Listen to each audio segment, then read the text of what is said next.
नमस्कार, मी प्रणिता रेसिपीमध्ये तुमचं सगळ्यांचं स्वागत आहे। आज आपण भरलेली कारली करूया। त्यासाठी मी 4 कारली घेतलेली आहेत। त्याचे पुढचे आणि मागचे देठ आपण कापून घेऊया।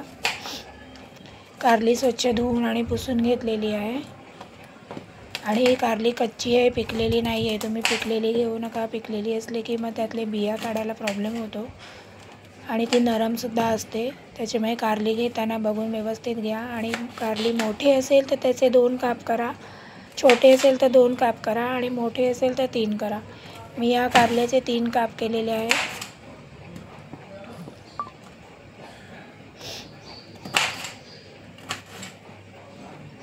आणि त्यानंतर आपल्याला स्पून घेऊन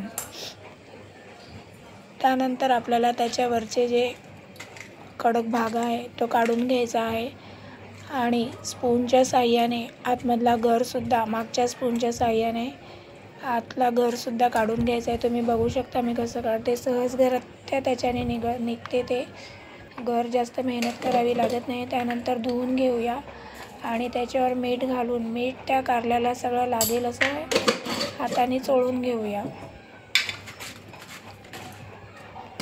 सगळ्या कारल्यांना मीठ लागला पाहिजे, म्हणजे त्याचा कडवटपणा जरा कमी होईल आणि तुम्ही खातील तर तुम्ही सांगतील की ही कारली अजिबात कडू नाही आहे। अशा पद्धतीने बनवल्यावर ही कारली अजिबात कडू होत नाही, सहजरित्या तुम्ही सगळेजण खाऊ शकता। अशा पद्धतीने आपल्याला सगळ्या कारल्यांना मीठ लावून घ्यायचं आहे आणि ही कारली आपल्याला वाफवत ठेवायची। इथे तुम्ही कढई घ्या, त्याच्यामध्ये मी छोटंसं स्टँड ठेवलेलं आहे। पाण्यावर वाफवायची नाही आहे, पाण्यावर वापरल्यावर कारल्यातले जे पोषक तत्वे असतात ते सगळे पाण्यात जातात, त्याच्यामुळे नुसते वाफेवर शिजवा ते। आणि इथे आपल्याला त्या कारल्यांमध्ये स्टफिंग बनवायची आहे। त्यासाठी मी एका पॅनमध्ये सुकं खोबरं घेतलेलं आहे, जिरं, धणे,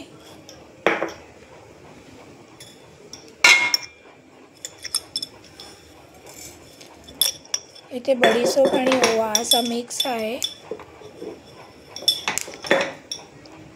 आणि थोडेसे शेंगदाणे घ्यायचे आहेत आपल्याला।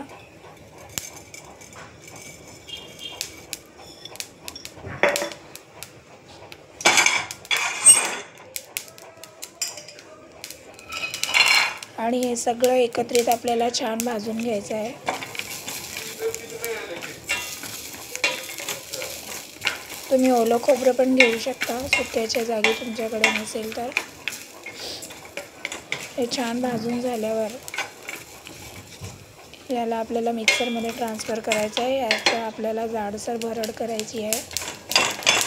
तुम्ही हे थंड करून मग मिक्सरमध्ये बारीक करा।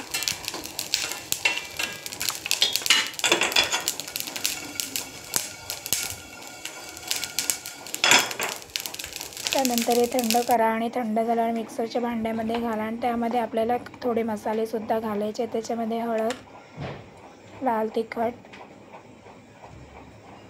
आणि चवीपुरतं मीठ। मीठ आपण कारल्याच्या कोटिंगला बाहेर लावलं होतं, आतमध्ये नाही, त्याच्यामुळे इथे तुम्ही चवीपुरतं मीठ घाला। इथे बघू शकता आपले कारले वाफवून झालेले आहेत। खूप जास्त नरम नाही करायचे आपल्याला। कारले थंड झाले की हे कारल्याचं सारण आहे, त्यामध्ये आपण थोडी कोथिंबीर घालून घेऊया आणि बोटाच्या मदतीने आतमध्ये दाबून पूर्ण कारल्यामध्ये शिरेल, मध्यभागी पूर्ण गेलं पाहिजे अशा पद्धतीने आपण प्रत्येक कारली भरून घेऊया। तुम्ही बघू शकता इथे मी कसं बोटाने दाबून भरत आहे,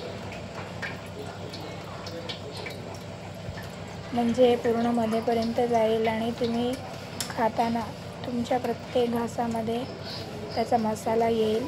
कारल्याचा नुसतं वरचं कारलं येणार नाही, त्यामुळे खायला छान लागते ही भाजी। तुम्ही चपातीबरोबर खा, वरण भातबरोबर खा, कशाबरोबरसुद्धा खा, खूप छान लागते आणि अजिबात कडू लागत नाही। अशा पद्धतीने आपण सगळ्या कारल्यांच्या फोडीमध्ये ते सारण भरून घेणार आहोत।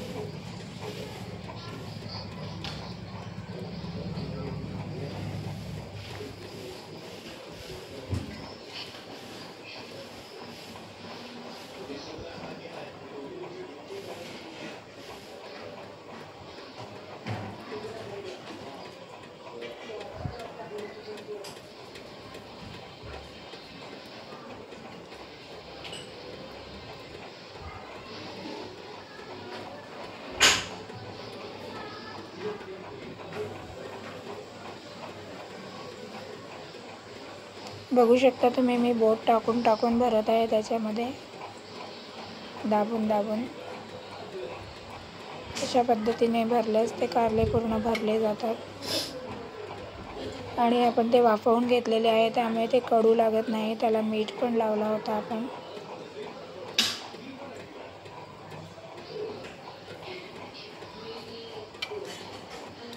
आणि त्यानंतर हे आपल्याला थोडेसे तेलामध्ये परतून घ्यायचे आहेत, डीप फ्राय करायचे नाही आहेत, कारण आधीच ते वाफवलेले आहे, त्याच्यामुळे अर्धे शिजलेले आहे. त्याच्यामुळे आपल्याला जास्त शिजवायची गरज नाही आहे. त्याला थोड्याशा तेलामध्ये फक्त आपण त्यांना फ्राय करून घेणार आहोत.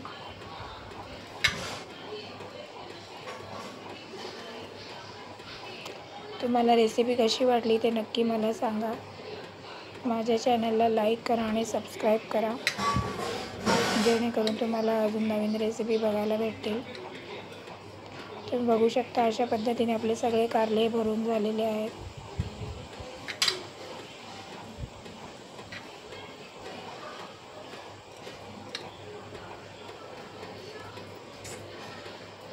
आणि आपला मसाला थोडा शिल्लक राहिलेला आहे. हा मसाला आपल्याला ठेवायचा, म्हणजे टाकून द्यायचा नाही आहे, याचं आपल्याला काम आहे. त्याच ज्या कढईमध्ये मी कारले वाफवले होते त्याच कढईमध्ये थोडंसं तेल टाकलेलं आहे. अगदी 1 चमचा तुम्ही बघू शकता, जास्त तेल नाही घातलेलं आहे. आणि त्याच्यामध्ये ही सगळी कारली आपल्याला घालायची आहे एक-एक करून.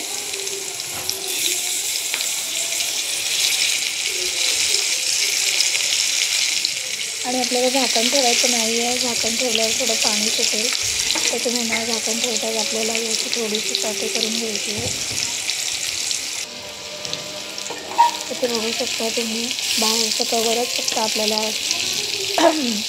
शिजवायचं आहे. आतमधलं सगळं तर ते शिजलेलंच आहे.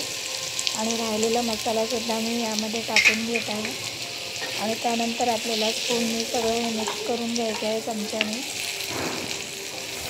तुम्ही बघू शकता आपला मसाला सगळ्या कारल्यांना खूप छान लागलेला आहे आणि कारली खूप सुंदर दिसत आहेत. जशी बाहेरून दिसायला सुंदर दिसतात तशी खायलासुद्धाही सुंदर दिसतात. तुम्ही नक्की ट्राय करा. हे बघा, तुम्ही बघू शकता इथे आपली कारली किती छान फ्राय झालेली आहे. कशी वाटली तुम्हाला भरलेली कारली ते मला नक्की सांगा.